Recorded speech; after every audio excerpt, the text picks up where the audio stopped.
Maliban kay Kristo, lahat ng bagay sa mundong ito, ang gusto po ay sirain ang bawat isa sa atin. Amen? Paano nga ba nakokompromiso ang mga Kristiyano? Amen. Paano bang nakokompromiso ang mga believers? Every compromise by the church begins in the hearts of men.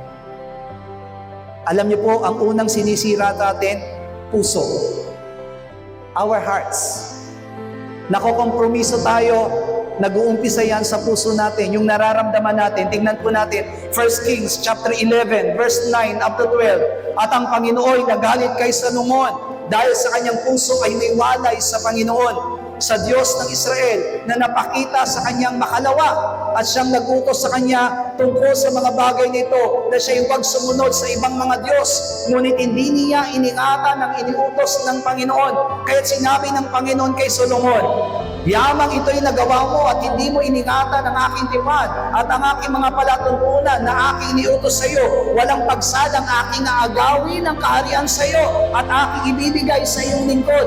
Gayon may sa iyong makarawan ay hindi ko gagawin alang-alang kay David na iyong ama, kundi sa kamay ng iyong anak aking gagawin.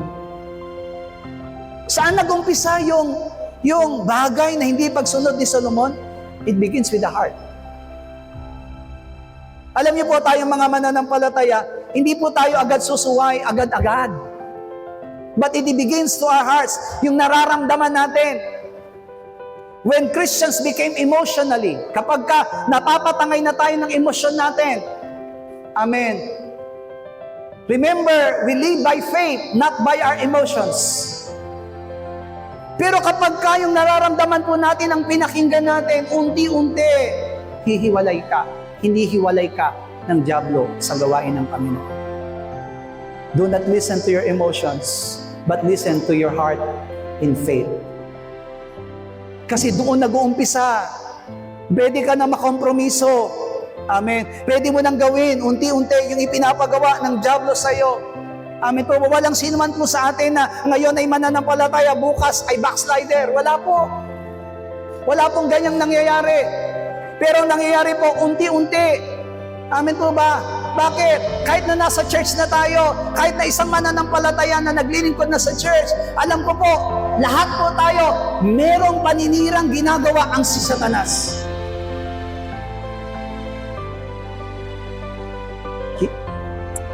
Meron siyang sinusumbat sa atin. Gagawin mo pa ba yung mga bagay na yan? Ganito naman ang nangyayari sa iyo. So, titirahin niya yung ating emotions. Alam niyo po ba ang kahinaan natin? Emotion. Yan ang kahinaan po natin. Kapag may naramdaman na tayo, amin po ba, ay doon ka pa ba sa church na yon? Eh, yung mga mananampalataya naman doon, ganito ang ugali nila, ganito ang ano nila. Amen po ba? Pare-realize sa iyo yung ganung bagay. Amen? So what happened? Kapag ikaw ay natangay ng iyong emosyon, oo nga. Amen? Oo nga.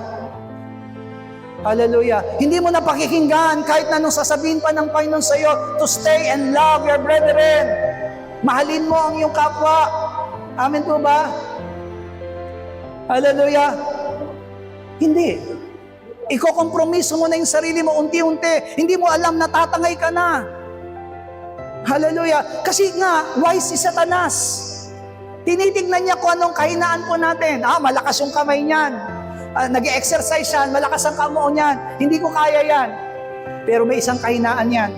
Yung ulo, walang laman. Opo, titirahin niya ulo natin. Kaya nga di ba full armor tayo. Kahit ang belt natin meron. Kahit yung dibdib natin meron. Yung paa natin meron. Yung kamay. Lahat full armor.